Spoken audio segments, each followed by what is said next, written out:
Welcome to the NC Spin After Spin. Additional comments from our panelists just available on our website. I want to ask you, what do you wish you'd have said on last week's show, but you didn't? Chris Fitzsimon, I'll start with you. Well, we talked about the achievement school districts and trying to help low-performing schools. I was actually struck by a presentation when they had a hearing about the achievement school district of the General Assembly, and Superintendent Atkinson, I thought, made a pretty persuasive case that DPI has done a reasonably good job with some of these school districts. The problem is, under the current definition, there's so many low-performing school districts, they simply don't have the man and woman power to take it on and do some of the things that we talked about on the show. A lot of this, as Dave Diamond said, is investments, and I'm not sure we are willing to make the investments to really turn these around. Doug, tell us what you'd like to have said on last week's show but didn't. I would have liked to kind of finish something that we ran out of time at the end when I was talking about the presidential primaries and people just not understanding why it's not getting the attention. The initial move when we talked about moving the primaries up to March 15th was a winner-take-all scenario. And I think if they had stayed with that instead of the proportional delegates, we'd see a lot more presidential candidates here. We'd see a lot more television and radio advertising. Some people may not think that's very good, but the whole purpose was to make us a player. I think we're more of a player than we were before, but not nearly as much. You made the comment that legislators might wish they hadn't done this.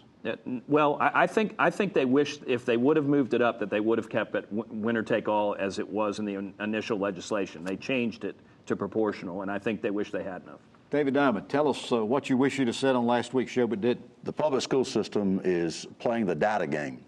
You want good bottom lines, you want high graduation rates, low dropout rates, we can provide that for you. But that doesn't mean the kid getting the diploma has the information. And big business wanted us to test people to prove that we were doing a good job. At some point, big business is going to realize that we've learned to play the data game. And you're going to realize we're turning out kids that don't have the basic skills that they need to buy their product and to work in their plants and their businesses. Well, they're already saying that. Well, but someone needs to have you're telling us the cause and effect reason for someone needs to have the courage to say, you fail. You've got to repeat the course. Yeah. Kids will do exactly that. They'll come up, they'll work harder, but when they know that all we're going to pass, they don't work that hard. No motivation. John, what do you wish you'd have said on last week's show? We talked about the redistricting process again and the debates about a new map again, and we should have mentioned that there is a case for redistricting reform. I actually think that the recent events have advanced it a bit, and here's how come. One of the big impediments to a rational redistricting process is the Voting Rights Act, or at least various interpretations of it that seem to mandate these elaborate ink splot sort of districts.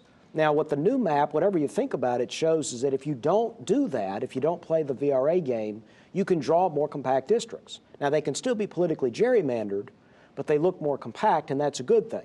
The next step is to apply other kinds of neutral tests, compactness tests, that would reduce the extent to which the maps could be politically gerrymandered. That obviously can't be done except under the context of a broad redistricting reform plan. But the rules are always the most important, not who draws the lines. It's not about a commission necessarily. It's about the rules and how strict you can make them. That's almost dovetails in a different area what David was saying.